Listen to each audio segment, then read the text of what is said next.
Hey, Rob Norton here. I got another book to look at. I'm really excited to do. I am with my friend Brian Taylor.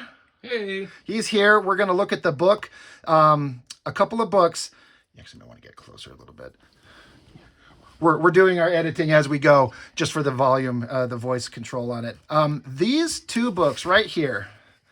This is, you see my name on here. This is not my artwork nor my character, but my name's on it. This local comic book publisher from '94, I think, is when we were doing this. Yeah. Does that sound right? Yeah, that sounds right. Here in Utah, this guy was taking submissions and publishing stories from various artists, and so this is issue 5. Yours is issue 4, but this is the first publishing of any works that we had, as far as I know. You didn't have anything before this, right? Nothing. This was number 1, right? Yeah, that's it. So now this is my friend Brian's. These are his characters, but a different artist drawing the cover. So we thought it would be fun to, now that we're together, old high school buddies, we're gonna look at our first horrible bits of artwork. Not our first artwork, but our first printings, our first publishings, and just see how embarrassed we can be.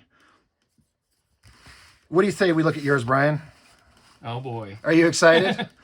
A mix of excited and scared. Well, Let's go for it. I remember you saying that you did not like, because this artist, Bill Galvin, he's actually a decent artist. Yeah. And that's not a bad drawing of your characters, but this is your character, Grey Wolf. And I remember you saying very specifically you didn't like it because they made him hairy, not furry.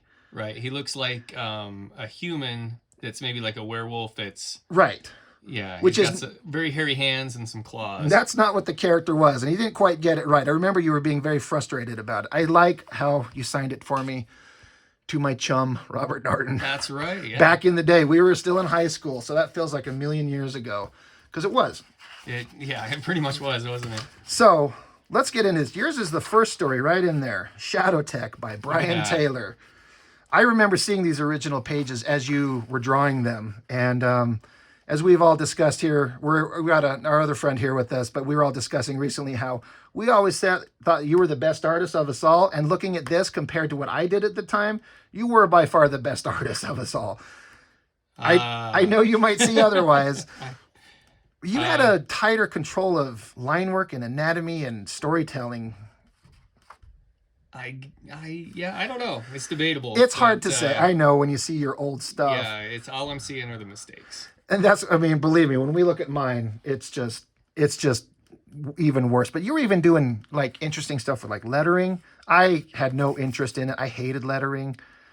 But you kind of had an understanding of it all. But trying to. I mean, I think if I remember right, this is when I got that Ames lettering guide. You've heard of that, right? I know what it is. You know I've what it actually is? seen one for sale at a Hobby Lobby. I'm like, I've yeah, never yeah. actually physically seen one in my life, but Yeah, that helped a lot to get the spaces. You know, you draw to space it out. And yeah, I didn't before you put the understand text how it down worked and- until just very recently when I watched a video where someone showed how you use it. I'm like, oh, now I get it. Yeah, it's But an art. if I remember, your basic story was you got two super soldier ninja guys.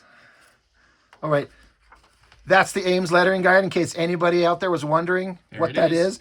I remember seeing this for the first time and going, what is this weird piece of technology? How do you letter with it? It doesn't make sense. How do you put your pencil in there and write the letters? I did not understand it at all. Right, I do yeah. now, but that's old school technology if you're going to do stuff by hand. But I actually need to get me one of these. I really do.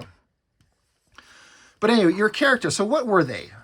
Okay, so let me see if Spies. I can remember this. It's been a while. Let's see. So yeah, when I was a kid, I was really into ninjas, right? And so I had various incarnations of these characters that were like ninja spy people, and they took on like the story through the years took on different forms, and so this was the high school version of that, which was called Shadow Tech, and so they became more like kind of like secret agent people than ninjas at this point. But the whole idea was that they were people that had been injured and then their bodies were rebuilt with nanotechnology.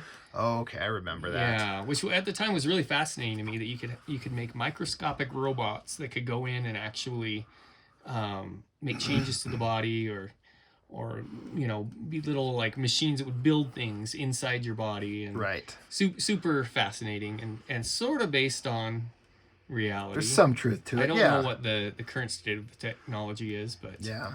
anyway, yeah. So that's where it came from, and then they became like secret agents to go and, I don't know, be superheroes, kind of Right. save people or do missions, or I can't remember what they actually even did. I like the costumes, kind of great early teenage, youthful energy costume designs. I like you doing I assume that sound effect was hand drawn. Oh yeah. That looks really I would never do that, because to me, I would just kill myself before I had to draw a bunch of straight lines and make it look good. Yeah. But it looks really good. It's really effective. So you got your heroes ready to go into this facility that's on the top of a very pointy mountain Right. Yeah. and do something. And so they start their attack. They jump into action. Yeah. Tried to do some kind of a fight scene. He's pounding on some Obviously- guys. Yeah, yeah. Obviously, like my understanding of, well, just about everything, it was pretty minimal at that point. Well, still what had were a we, lot to learn. 15 years old at the time, Yeah. something like that? Yeah, I mean- but yeah, but still, I'm still kind of impressed that, I like some of these storytelling choices here, where it's kind of a moment to moment panel transition. Like he hits one guy, and then he hits the other guy, and it's trying to replicate that the passage of time there, Right. from one frame to another, and I don't know that did I copy it. I don't know. Like just copied the pen, like on a Yeah, copy. There's difference in the line I may work have in the copied it faces. using a photocopy machine. I'm Yeah. not sure. Maybe with the pencils. I don't know. But yeah, there are differences. So maybe it was hand drawn. Yeah. So he's putting a bomb on a wall because they're going to blow up this facility. Bad guy's got like a, I don't know, grenade launcher? Yeah, I don't Maybe. Shoots something, no he idea. ducks. I like how it blows open a door, but it doesn't hurt him though. know. Yeah. And then He's just fun. He's and then- tough. this guy, he's like backed into a corner. I think you were just trying to throw in some background, but it's just like he's backed into a corner because Yeah. they're freaking out because they released something. Yeah, I think that's the scary. idea was like that he's stepping back into a corner, like in terror, backing away, Right. getting as far away as he can. So there's smoke and steam, and then there's these pointy shapes in a room, and something in there, something big, something with claws. And you got this guy right here, Ugh, Grey so Wolf, terrible. right? Well, what I love is that this character has been a version of a character that you have kind of done as long as I've known you on Yeah. some iteration. Uh-huh. Like if we were to bust out, I've done a video on this, your art book. In here, I didn't bookmark it because I wasn't thinking that far ahead, but you have like is that kind of the current version? Yeah. Like,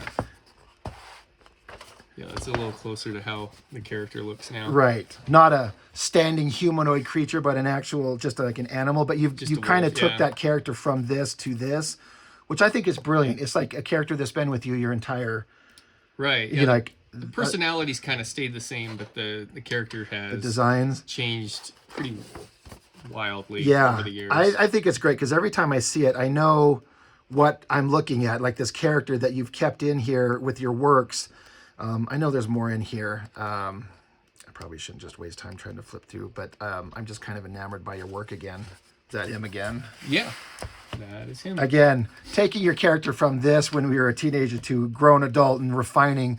I also like seeing the side-by-side comparison of where you were to what you are. Uh-huh. I think you could say there's a little growth. Yeah, it makes me feel a little better. looking Come at on, it looks great. the new stuff with the old stuff. But your Grey Wolf here, yeah, he's the big monstrous hero, or at least I guess he will be. Yeah, I just love the idea of like a super strong wolf dude that's also friendly. Yeah. So, And you really were going for it with this drawing, with the lighting and the anatomy, whacking this was- guy away. so I think this is when I was reading that Pitt comic. You remember Pitt? Oh yeah, Del Keown? Oh yeah. Oh man. So yeah, I Very went all out inspirational. with those muscles. More so I probably should have. It looks great. I even like this one with all the motion of it, the big expressive hands.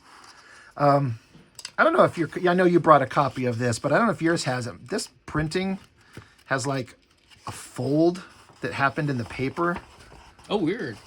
And so there's this big weird line running through this because the paper was folded up when it was printed or something to that effect, because Yeah. it's grooved got in there. stuck. Yeah. Yeah, mine doesn't have that. But your character here, they don't know who this guy is, so they take him on to fight, swings his weapon at him, he just grabs it, and a close up angry, nice catch. Or little attempts at like humor in there. Why is it, I've noticed this in comic books before, you notice the border is super small here and super big down here? Yeah. I've seen that in actually like full printed Marvel comics that are older. I don't know what that Really? is about. Why is it such a big border at the bottom and not at the top?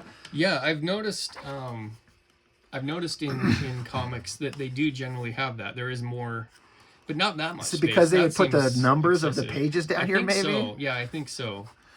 So, Wolf guy noticed a bomb is going off, and he just grabs him. I always thought that, I think you did that with kind of like a humorous intent, the way he just kind of grabs him, Yeah.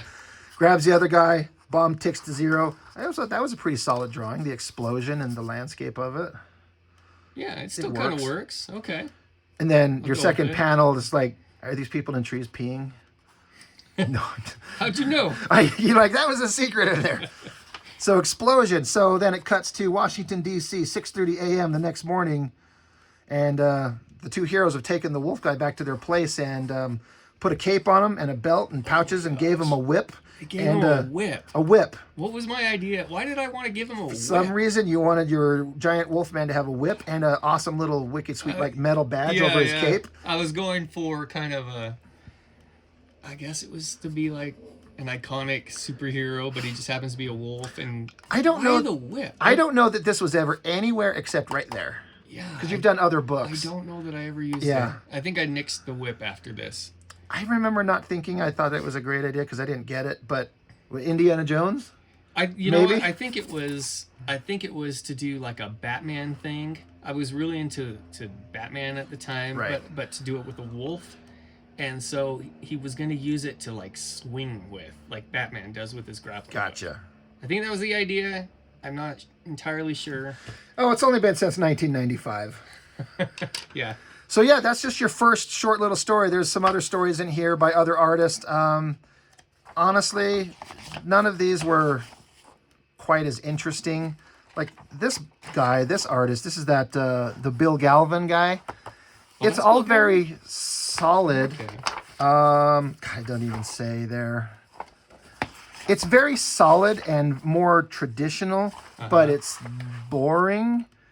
To me, your stuff is way more visually interesting. Like this stuff visually, to me, shows a guy who is interested in showing some visual Pushing the excitement. envelope. Pushing the envelope. This is all very sound but boring. Yeah, it's kind of stiff. Yeah. I mean, the inks are really nice. I mean, he's got a slick look. Yeah. He knows anatomy better than I did. But and how to draw figures and stuff. But it is kind of more of a classical kind of stiff style. They look like dolls that have been posed. This story from this guy, Derek Freeman, The Date, was actually pretty entertaining, and he's actually pretty skilled, I think. I think he, do you remember this one where the girl turns into a werewolf? Oh, that's right. Yes. I mean, the car looks solid. Yeah. There was some humor in it. Anyway, we're not here to look at other people's stuff. We're here to make fun of our own stuff. So that was yours. There we go. Mine, this is the only copy of this I've ever seen anywhere in the universe. My brother somehow got it, and I never got sent a copy. But since my brother got it, he just gave it to me. It's very nice of him. So my story in here, mine is the middle story here, On the Edge by Robert Norton. So we'll just flip right to that. I don't even know if I remember seeing this. I'm sure you did. Again, it's just probably been... Yeah. Well, it's funny. I remember you showing me the comic, but I don't remember seeing any. I don't remember the art now. Right. So the one thing that immediately jumps out to me on this is in a issue of TV Guide. There was a picture of Courtney Cox, the actress, standing in this pose in that outfit, and I thought it looked really good, so I just kept that outfit. I couldn't come up with this, like the black leggings and the skirt with the I got it from a picture of an actress in an issue of TV Guide. The story on my character is that for some reason, somehow, some way, she's some super badass warrior fighter ninja girl, but her sister has been kidnapped by some evil organization to force her to do work for them. Is the basic concept. So she's hanging out here, and that's sort of what the text is saying. And I was doing inking with dip pens and crow quills, and it was just awful. Line weights are hard. See, no, the thing I like about your stuff is that I was going all over the place with mine, and you look at this, and like you've got minimal craziness going on with the lines. You know what I mean? Like when was this? Did this come out right after mine, or was it like yours a year is later? issue 4? This is issue 5. Let's see if there's a published date on this. This says copyrighted 1996. That's right. So this is when you were living in your apartment, and that you finally got a 94 for you. Yeah. So a little bit of time. Yeah. Okay. So yeah, because I feel like this was a little bit later. I think it was. I don't think I was living on my own. I think I was still living with my parents, even after I graduated high school. I remember drawing this in their house. Oh, okay. But so I love the blacks, and then it just seems like you have a really good grasp on like not overdoing it with crazy lines everywhere. I was just trying to copy Jim Lee. Now, you guys might recognize. Do you have any idea where I would copy this guy's hair from? Yes. Our buddy in high school, Jeremy. Jeremy. He had a buddy of ours from high school had this big poofy hairdo. Didn't you guys call him that because of his hair? What we call him? Poof or something? That was his nickname? So that's what I called this guy based on that. This really over-the-top exaggeration face and the hair. He's an informant showing up, delivering the orders for her to do. So he's kind of a dumbass goofball, and she doesn't like it because this is deadly serious to her, and he's just kind of a dum-dum. This is me typing out the lettering on some kind of like word processor or something and cutting them out by hand and gluing them on. I hated that with a passion. Dude, I think this is my font. I must have been through you. I think I vaguely remember you coming over and doing this. And yeah, so I bought a comic font so that I could do my lettering digitally because I have such bad handwriting. Right. And and that's why I was thinking this is like a year later or so, maybe 2 years, 1 year, whatever. Something like that, yeah. Because at this point I had a computer that let me actually print out the dialogue, and so I didn't have to worry about that anymore. Yeah, I had cutting this out and gluing. I hated it so much. Oh yeah, that was. It looks nicer, but it's a pain to do. So she gets done with him, takes off, and we're just hearing her own inner thoughts. She's walking out of the city park. Now this is, if you see in this little panel right here, that's Tick and Arthur from the animated cartoon sitting at this diner. Yeah. Because that cartoon was the funniest thing in the world at the time, so I put them back there. Also, this guy is reading a newspaper here in the background. It's really hard to make out. It says, Grey Wolf sells out, creator going insane. Oh, nice. So I threw that in there for you way back in the time. And I was trying to get a grip on basic perspective. And I kind of have it, like a vanishing point down here, or kind of getting it. Yeah. And then, of course, a lot of people may not recognize what a payphone is. I don't know if they exist anywhere, but she's talking about how she's caught up in this world, and so she phones one of her best friends. I kind of vaguely based this off my older brother at the time, not in any way that makes any sense, but she basically calls him and says, "Hey, I need you to bring me my stuff." Why? I don't know. I just needed some way to involve this character, and I was trying to do dramatic things with lighting and image comic style heavy shadows and textures, and I just think I was really influenced by Joe Quesada at the time, with the way these inking lines are. A lot of words. And this is him. He's talking about his understanding of her and who she is. It's kind of stupid. There's no reason I should have made these two separate panels, because they are. But I just should have made it one, because she's just standing on a roof. I just had this one panel. Oh yeah, if you See what just I'm take saying? out that. Just that remove gutter. that in a way, and it would just be one panel. Still works. Yeah. She's standing here. She waits for him to show up. He's brought her sword and a bag of stuff so she could go do her super secret spy stuff. She's like, thanks, you're great. You're the best. He's like, I know, I'm cool. And she's like, telling him, okay, you turn around while I change. He's like, yeah, okay, I will, but that's no fun. Trying to add some flirtation in there. Showing her changing her outfit, and then she's in her makes no sense in the universe spy outfit that has a bare midriff and then an ankle thing and strappy things. It's just It looks cool. I mean, I don't think it does. You know what's funny is the publisher of this, he wrote me back. He said he liked everything, but he did not like that panel, and he asked me if I'd redraw it, and I 100% redrew it, and I think a drawing that looked way better. But then he ran with the original one. Oh, So weird. right, Go figure. I don't get it either. So what was the logic for the ankle thing? Because that's what they do in comics. Rob Liefeld does that. He puts ankle things everywhere or wrist things okay. everywhere. But It where doesn't it's do anything. But where it's asymmetrical. I'm just curious. I like, just put it on there. You're like, yeah. It's on there it just balances because. out the straps I on the other guess. That's why I'm like, it doesn't make any sense. side. Okay.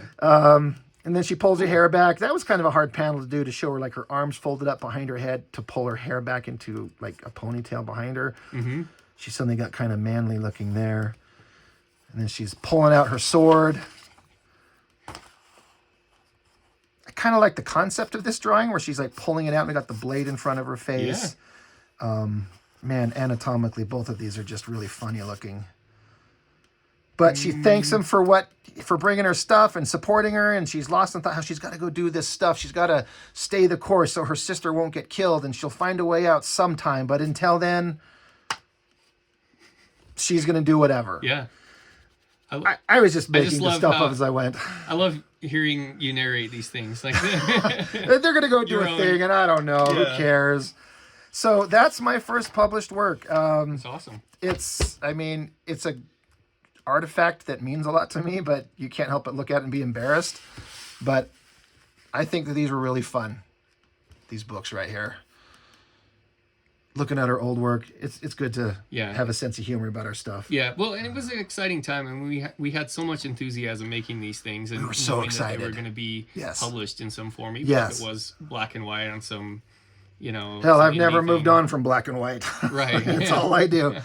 So yeah, that's fun. So I just thought there'd be a fun little get together to go over our old books, and it's a great time. So I guess that's all I've got. Anything to add to our ridiculousness? No. All right. No. Well, Brian, thank you for joining me on this one, and I love looking at your old work. I've always been a fan. So Yeah, ditto. yeah, well, thank you, sir. And I guess that's all we have for this time. So we will catch you on the next one.